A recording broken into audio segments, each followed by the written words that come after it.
jangan baca di tempat umum, kalau nangis nanti agak nggak enak. Halo teman-teman pembaca, selamat datang di segmen Darimu, Daftar Informasi Untukmu.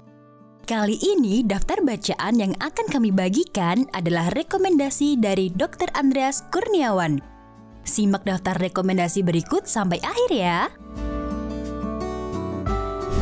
Hai, saya Andreas Kurniawan dan hari ini saya mau diskusi tentang buku-buku literatur Jepang yang diterjemahkan dalam bahasa Indonesia. Ini adalah beberapa buku yang saya baca dan mungkin bakal cocok juga buat kalian. Buku ini sudah saya urutkan dari yang paling ringan, yang paling santai, sampai yang paling membuat saya merasa mikir keras banget. Oke, langsung aja ya. Yang pertama adalah buku berjudul Pulau Sae dari karangan Mizuki Sugimura.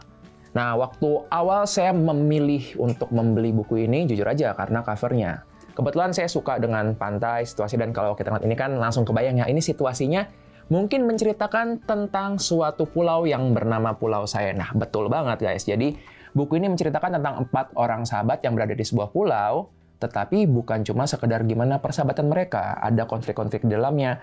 Dan buku ini banyak membicarakan tentang gimana kita berhadapan dengan orang asing, gimana sulit untuk beradaptasi di tempat baru. Jadi walaupun judulnya sepertinya wah ringan, terus kayak gambarnya lucu, ya lumayan juga deh untuk membuat kita penasaran.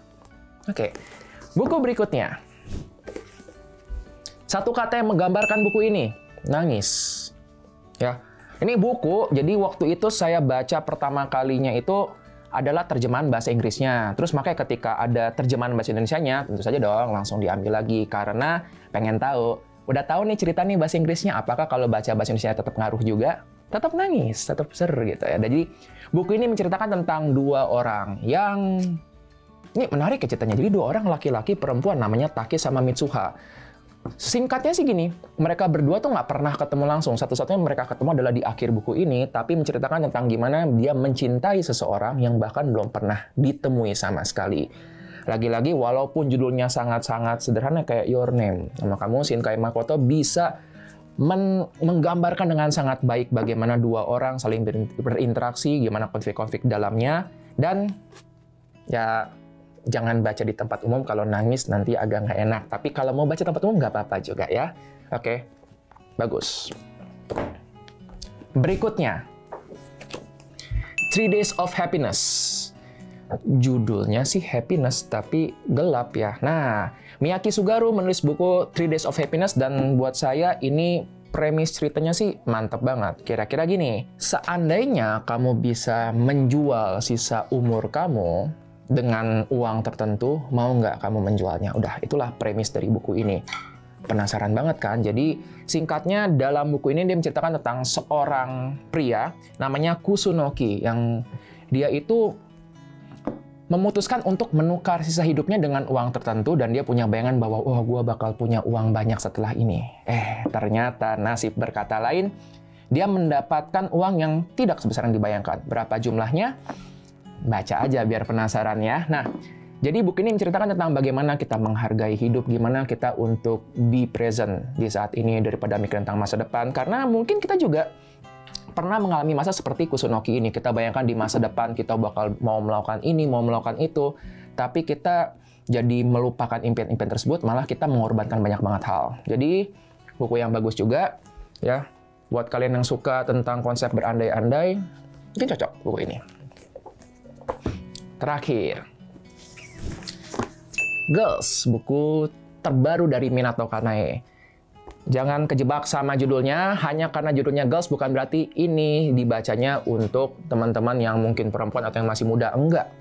Buku ini jauh lebih berat daripada cover ataupun judulnya. Minato Kanae memang sudah terkenal ya untuk membuat cerita-cerita yang bikin penasaran, yang bikin kita kayak, kok bisa sih kepikiran seperti ini. Nah, Girls ini juga buku yang ketika awal-awal saya baca, biasanya gini, saya tuh pengen baca suatu, entar deh cicil-cicil aja. Tapi begitu baca, ternyata nggak berhenti juga bacanya. Karena buku bikin penasaran banget.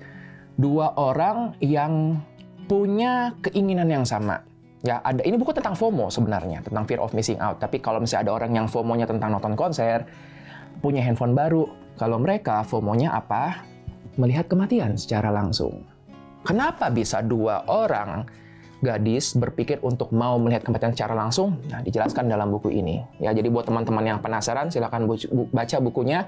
Tenang aja, bukan buku yang mengerikan, horor, enggak kok, seperti gitu. Ya, ketika kalian baca buku ini mungkin akan penasaran, mungkin akan merasa kok bisa sih berpikir seperti gini. Tetapi ya seperti biasa, Minato Kanai punya kemampuan untuk ketika di akhir buku itu kita melihat, wah nyambung semua ceritanya. Bahkan buku ini saya baca 2 kali, dan yang kedua itu kayaknya lebih lengkap lagi. Ya, cerita-cerita di awal itu nyambung dengan akhirnya. Jadi buat teman-teman apalagi memang sudah ngikutin karya Minato Kanai dari yang Confession, Penance, sama Ferris Wheel at Night, kalian pasti bakal suka juga buku ini. Buat yang belum pernah membaca karya Minato Kanai sebelumnya, bisa juga kok jadi pengantar. Ini kayaknya justru salah satu buku dia yang paling ringan ya untuk memulai. Oke guys, jadi berikut adalah buku-buku Japanese literatur yang diterjemahkan dalam bahasa Indonesia yang saya rekomendasikan. Kalau teman-teman gimana? Ada nggak buku literatur bahasa Jepang yang diterjemahkan dalam bahasa Indonesia yang mungkin kalian merasa, aku suka buku ini dan teman-teman sebaiknya baca juga? Kalau ada, boleh dong tuliskan di kolom komentar ya. Oke guys, sekian aja dan selamat membaca! Itulah tadi rekomendasi buku terjemahan dari Jepang untuk kamu yang menyukai bacaan fiksi. Nah, dari 4 buku tadi, kamu paling penasaran sama yang mana nih? Tulis di kolom komentar ya. Dan tetaplah terhubung dengan Harum Media dengan cara subscribe channel ini karena masih banyak video menarik yang ingin kami bagikan kepada kalian. Sampai jumpa di video selanjutnya.